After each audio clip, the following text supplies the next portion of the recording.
Hey Megan, so it is 10:30 in the morning on a Sunday. Um, as you can tell, I'm like congested and stuffed up. I'm running on 4 hours of sleep. Uh, I didn't just wake up, I've been up for like an hour and a half, roughly. So I was up at 9, I went to bed at 5, around 5. Don't ask why. Well, no, okay, fine, I'll tell you. You convinced me. You pulled my arm. No, I just had my friends. I had some friends over last night, had a good time. Watched Moulin Rouge, sang along to that. That was pretty fun. Needless to say, we didn't start watching that until like 2 in the morning, I think, and then we just sat there and talked afterwards, beforehand and afterwards.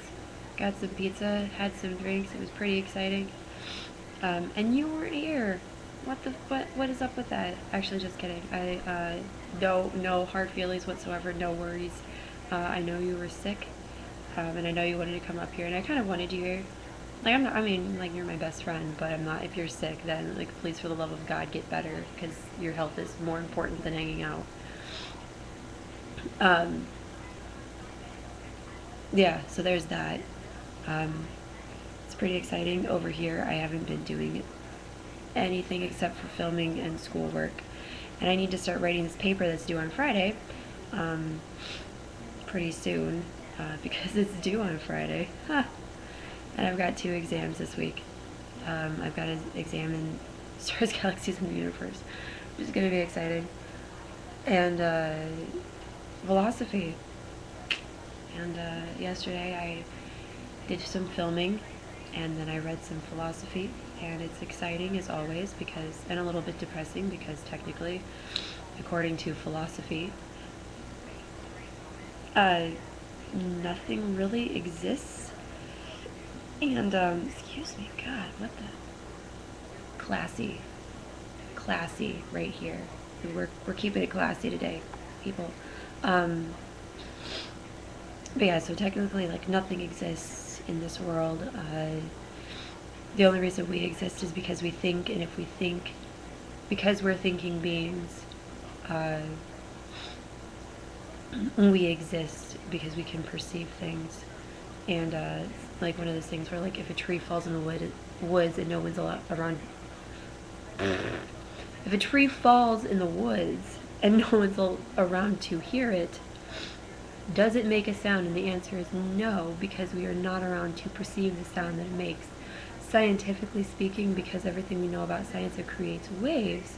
So in a certain sense it does exist if you mean like making the air move, but in terms of actual sound it doesn't actually make a sound because creatures, human beings are not around to perceive it. And then our perception of color, like technically, like this green right here is just a figment, like it's just capturing white light and creating a certain color. Um, and so therefore does the green in Gur actually exist? Like the color green actually exist? Which in terms of, I guess, philosophy and from what everything I've gathered, and I could be wrong, I could be totally off base here, but like the color doesn't actually exist. Like for instance, if you were to take a Coca-Cola can and turn the lights off and shine a red light onto it, the can would turn white, because red is being the color red is reflecting from the light, which is our eyes are perceiving the red color, but in actuality the can doesn't have a color. So that's that. And like different animals have different perceptions of color, so who's to say that this color green, according to me or you and I, is the same as like some other creature. Like dogs only see in black and white, and we see in color. So I mean, like, who's to say who's wrong and who's right? In terms of like pleasure and pain. Like if you stick your hand, if you have a bucket of water and one hand is in like a freezer and the other hand is in like a fire, and you were to put your both hands at the same time in this lukewarm water, the water would seem both cold and hot at the same time. So our perception of heat and cold and pleasure and pain is, so that's that. blows your mind, right? It's delightful and a blast. No, it really is. Actually, it's really fun. I really enjoy it. And the discussion of God, which I will tell you about later, because that is a whole new can of worms that we will open up at a later time. We can party with Descartes.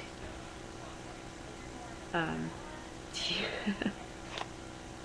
right? Oh, and I was the paper that I was telling you about. Yeah, so it's about Pepys' anthology. And if you've never read Pepys' anthology, basically he was wealthy, and yeah, I know I'm reading off the back. He was relatively wealthy. He was basically like worked as a scribe almost. Um, he was like a virtuoso of his time, so he was into like everything like the sciences and theater and the arts and mathematics and philosophy and all that.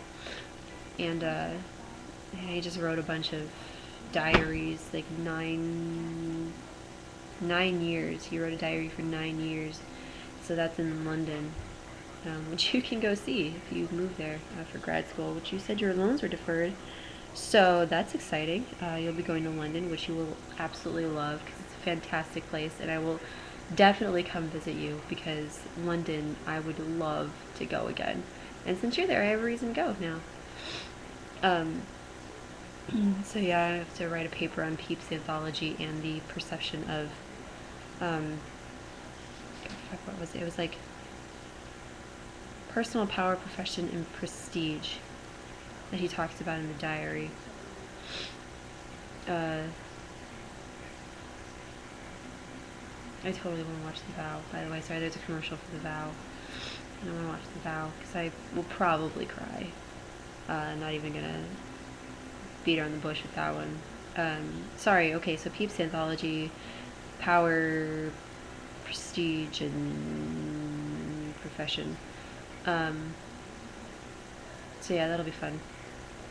Discussing within the self, like the different facets of yourself. If you have the personal side and the professional side, and this is how you are perceived within society and how you display yourself in society, and the different facets of your inner workings and your inner self. How that plays into the Restoration period in London during the 1600s with the restoration of King Charles II, who was the son of King Charles I, who was beheaded because he was a dick. There was this whole fight between Parliament and who was it? It was Parliament and not the Puritans, Protestants. Parliament and the Protestants. So that's fun. Religious wars, always a joy. Yeah. Okay. Well, I'm gonna stop rambling, and I'm gonna go out into the world and get some groceries and write some papers and read some philosophy, and it'll be a joy, and I hope you're feeling better, and I hope you're doing well, and I can't wait for spring break, which is in a month. Crazy. The semester's almost halfway over. I've got 2 exams this week, like I said, so coming up on midterms. Yay! So yes, there is that. That is my life right now. So I love you. It's purely sexual. I got it. I'm only with you for your body. Everything's sexual. Everything. God, I need to stop. Okay, so love you, miss you dearly. I can't wait to see you again, and I will talk to you and catch you on the flip side. I'll never say that again.